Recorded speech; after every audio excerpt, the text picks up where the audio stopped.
Testing. Don't know if this one's actually working today, but we'll see how we go. Welcome to today's fabulous, outstanding foot mobilization Facebook Live session. In today's lesson, you are going to learn the single most effective and I think one of the most important mobilization techniques that you can use to help forefoot conditions. But the thing is, forefoot conditions such as calluses, IPKs, hammer toes, claw toes, HAV, bunion problems, Morton's neuromas. We're going to tackle them though by working on the midfoot. So I'm going to show you an assessment and treatment technique that I know I didn't get taught in university, and as far as I know, I'm not aware of any university actually teaching this technique as well. So great bonus to you. Sorry? Oh, okay. I have to be quiet because we've recruited Scully, but it's looking like he's going to be taking things lying down today and doesn't want to be disturbed. So, all right, we'll go about it just a little bit quietly. Okay, tell me, do you have any patients that you see that complain or display signs of midfoot osteoarthritis? If you do, give me a thumbs up or probably a sad face, because it is one of the debilitating conditions that certainly affects the senior element of our clientele. The way we're going to, so today's technique is going to help you with midfoot osteoarthritis, one of the best things you can do without any nasty side effects. So that's coming up to you real soon. We're also going to look at, as I promised, how to relieve forefoot conditions. But it comes down to an important principle of physics and actually just on a side note, my wife was discussing with me birthday presents, and my birthday's coming up very soon, and just in case you needed to know. And anyway, she said, look, I'd like to get you a new golf club. And I thought, oh, fantastic. And she eyed off one that she thought was pretty good, but when I saw it, didn't have a swimming pool. So I thought, we can go past that. Get it? Okay, so golf club. This is what, so see what happens, my mind gets distracted. How does a golf club work? Well, it works, geez, I almost hit the light there. With the golf club, when we have got a little bit of a problem here because this is a right-handed golf club and I'm left-handed. So what's happening here is the way a golf club works is there's a bit of movement that happens down at the handle where you hold on to the golf club, but the effect on the distal end, if you watch, a little bit of movement means a lot of movement at the head. And that's how that leverage effect takes place to get the ball flying through the air. Now, this principle of leverage is exactly what happens with the long shaft of the metatarsals. We need to have a little degree of movement at the base to allow the forefoot, the metatarsal heads, to dorsiflex freely. And so many of the conditions with calluses and forefoot formations, be they IPKs, neuromas, hammer toes, result because of the concentration of ground reaction forces into the forefoot that develop because the metatarsals can't dorsiflex in a free, easy manner. Does that make sense? If that makes sense, please give me a thumbs up. Make sure I'm speaking to the right language and the right people here. So what we need to do is to ensure that the metatarsals are able to dorsiflex as nature intended. We need to ensure that there's no restrictions taking place at the midfoot section. And when we do that, what this does is it improves your orthotic outcomes, whether you're using met pads, wing pads, or any type of mechanism to distribute or dissipate those ground reaction forces. That's needs to, we will often, I guess I'm reflecting on where I had problems with this. I didn't understand that we need to mobilize and free up any restrictions that might be forming at the base of the metatarsals. I've been involved with mobilization manual therapies for some 25 years, and I've been working probably 10 or 12 years, and I really didn't fully understand or know how to identify restrictions at the base of the metatarsals. It was training with an osteopath, so from another profession, who helped me understand and develop some techniques that I'm going to show you today. So, clinical clues. The first thing we're going to go through are what are the clinical clues of when should you consider assessing and mobilizing the cuneiforms at the base of the metatarsals. So the first is any symptoms that your patients have in the forefoot. They are crucial. Any symptoms that your patients have in the midfoot, so particularly midtarsal osteoarthritis. This is a classic condition that responds really well to the technique I'm going to show you. The other classical forefoot conditions, neuromas, they can sometimes be aggravated by restrictions of the metatarsals. And the number one classic condition that we all perspire or get headaches with, and that is the rigid pes cavus foot. That's a foot type that is generally limited in any movement through almost any joints. These are joints that, what do you do for a rigid pes cavus foot? Provide orthotic therapy, try and get them to stretch. How effective are they? I have found that they've been pretty challenging. If you have found challenges with rigid pes cavus feet and helping those patients, give me a sad face, because that would definitely, I would feel your pain. I know your pain, having been there many times myself. So this technique releases some of the restrictions at the base of the metatarsals to enable that forefoot dorsiflexion. And in rigid pes cavus feet, those patients will love you for it, no question. Okay, so the actual clinical tests to determine whether we're going to do this technique comes down to a range of motion assessment of the metatarsals. And you need to be in a position to determine whether there's probably it's better from this view, are you getting dorsiflexion of the metatarsals? Is that restricted? What's the quality at the end range? Is it a bone-on-bone wooden type of feel? Does it have a leathery ligamentous or capsular feel? These are qualities that you want to take into account, and the real test is the range of motion. The other, it's probably more an assessment or observation rather than a clinical test, is sites of localized pain, whether that's in the forefoot or localized symptoms in the forefoot or in the midtarsal area. So let us, Scully is still sleeping, let us do an actual demonstration here for you. Yeah, no, he's not planning on getting up in a hurry. Okay, so the key thing, and if we're going to do Ted's tip with this technique, and that will be your surface anatomy accuracy. The surface anatomy clues, we're literally going to focus on the intermediate and lateral cuneiforms. So what needs to happen is you've got to place your thumbs in contact with those two bones. From a surface anatomy perspective, the quality of what you feel is your thumb slides along the shaft of the metatarsal, and then you feel the raise of the base of the metatarsal, and then you just literally flatten your thumb out and you'll be on the cuneiform. Now, in that position there, you have the opportunity to isolate the cuneiforms. The trick is, though, feeling the distinction between the base of the metatarsals and the cuneiforms, because there's no obvious bony landmark with you, and you have to do almost a bit of guesstimation. And if I can give you another tip, and that would be, look at where the navicular tuberosity is, and you know the cuneiforms are just distal to the navicular tuberosity. So if you think you're on the base of the metatarsals, great, go forward. If you think you're on the cuneiforms, just eyeball it and see where the cuneiforms are in relation to the navicular tuberosity. Does that make sense?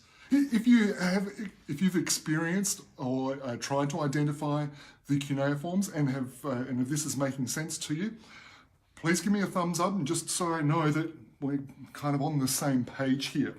Having taught hundreds, thousands of practitioners in the science and art of foot mobilization therapies, this is one of the most common mistakes, is the accuracy with surface anatomy.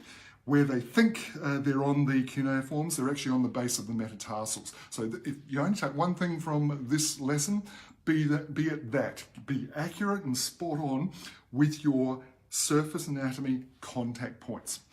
Once you've got those precise, then what happens is you can be on the dorsal element, and that's reasonably relatively direct to find that contact point. But when you go to the plantar aspect, if you have a close look, can you see the intermediate cuneiform? Just because it's tucked right in there. And so you get your fingers in contact with that bone is basically it's physically impossible because of the 4 layers of muscle tissue, tendons and soft tissue structures that overlie that part of the foot. So you have to guesstimate. And this is why, another reason why your accuracy with the dorsal contact point is so critical. Because then once you're in position, you can place your fingers over, and you'll see my thumb and index finger forming 2 claws. So you literally have 2 claws on top of the intermediate and lateral cuneiforms. Claw, claw, not craw, craw. Sorry, a bit of Maxwell Smart reference there. Okay, so once you're in that claw position, then the mobilization action takes place. Now, if you do a simple dorsal plantar mobilization action, that can be very effective. Remember, particularly those patients who have osteoarthritis to some degree in the midfoot, the number one element or number one thing that's required to stimulate synovial fluid is movement. So you've got to get movement of these cuneiform bones. Now the cuneiforms don't move much. They might move 1 or 2 millimeters. So it's very subtle. They don't move much, but they've got to move some. Otherwise everything dries up, seizes up, and you get the classic side effects of osteoarthritis. And that leverage principle that I referred to earlier with the golf club, well, that now comes into play, because if we can get 1 or 2 millimeters of movement in the cuneiforms, it then means the articulation with the metatarsals is in the position to be able to have that leverage effect. So a little bit of movement here corresponds to more significant movement at the forefoot, dissipation of ground reaction forces in weight bearing in the forefoot. That's the logic behind mobilizing the midtarsal area to free up forefoot and relieve forefoot conditions. Does that make sense? Quick thumbs up if that makes sense to you. Just let me know if that does. That would be great. If it doesn't make sense, please type in your questions. I'd be really happy to address those for you as best I can. Okay, so from an action perspective, going dorsal and plantar is a good way to work through and mobilize the cuneiforms. In our workshops, we go through a 3-dimensional plane. It does take some coordination, but it's more detailed, and it literally works through all 3 dimensions and directly affects the neighboring joints of the medial cuneiform, the navicular, and the cuboid on the lateral side as well. And that's certainly, obviously we don't have time or the opportunity to go through that today, but that is a really important part that makes, if you just do up and down, you're probably 80% as effective as the full technique. So 80% is pretty damn good. So, you want to get the 100% and be a total ninja master with this mobilization technique, you better come along to the workshop, because this is going to be a transforming experience for you and those patients who have that midtarsal arthritis problem. And here in Adelaide, we have got definitely a season change that's taken place today. We've had rain, we've had wind. It's like winter's on the way, and we know it's not going to be far a lot before. There's probably people who had arthritis or have arthritis conditions who are able to tell and forecast the rains that were coming through today. So we know that that's going to be affecting a lot of our patients in the very near future. Okay, so we've gone through clues, we've gone through the tests, we've gone through the actions, end range qualities. I alluded to those with the bone-on-bone feel or the leathery ligamentous capsular feel. It's unlikely you'll get soft feel, but one of the big qualities, particularly in rigid pes cavus feet, is to just get movement, because sometimes there'll be no feel, meaning everything's just so blocked and rigid, and you get this jamming effect. Almost like that peaking of the base of the metatarsals. That reminds me. Sorry, I'm just peeking. Okay, I think I might have just worn out my welcome significantly. I want to tell you about Paul Buttle. Let me just grab hold of a little something I prepared earlier. Paul is, I think he did out his first mobilisation training with me in about 2006. Paul's based Southern Highlands of New South Wales and in the ACT.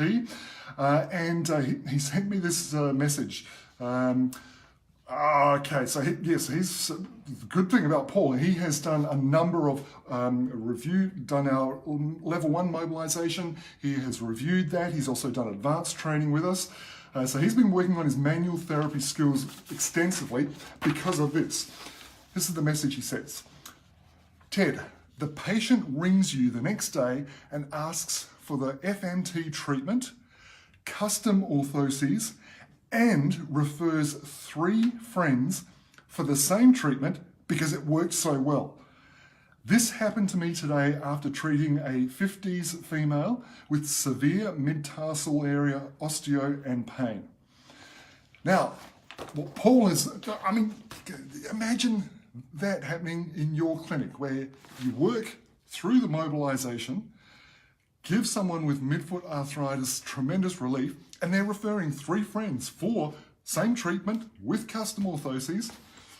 Would that be a nice result? Great result for those patients, great result for you and your clinic. And if you're a business owner, you're smiling even a little more broadly. That's the type of result and benefit that this type of technique can help get for you, your patients, and your clinic. Sound good? Well, then now you're really going to be hitting smiles and big thumbs up on that score. Okay, if there's only one thing that I could leave with you today is consider, do something new in 2019. Mobilisation therapies is a very effective tool, and if it's not already in your toolkit, it's something definitely worth considering. Our early bird rate and our special saving of $500 on the registration rate expires this Sunday. So please get on board. Registrations are almost filling up to the brim. We are in Sydney, Melbourne and Brisbane, happening in May and June. So you definitely will have the links on this post so you can get straight into those positions there. We have some fantastic practitioners literally coming from, I was going to say overseas. Is New Zealand considered overseas? Yeah. Sorry, all my Kiwi mates. Yes, just a little bit of course, over the Dutch is very much overseas. We've got Canadians, New Zealand people, even from Malaysia. So it's going to be a global gala event. I'm looking forward to those spectacular practitioners who are really making a great effort to develop their manual therapy skills so that they can help more people too. Remember, any questions? Type them in the comments box. Really thrilled to help you out as best I can. Okay, I'm going to just go, what? Tomorrow. Guess what's happening tomorrow, Sky? You gonna wake up? No, okay. Tomorrow, special shout out message to Paul Gauntlet, running the gauntlet in the UK, who sent me some messages yesterday regarding cuboid and cuboid options. We covered the cuboid yesterday. Tomorrow, we're doing another version of cuboid mobilisation techniques. So that will be definitely something to hang out for all those patients, you know, that have that condition, cuboid syndrome, whatever the hell that is. But definitely specific cuboid problems, you're gonna get some great tips from Ted tomorrow. Show us your tips. I will in just a moment. Before I do that, I'm going to sign off and say until next time, serve with spirit, consult with care, and check more mid-tarsal joints today.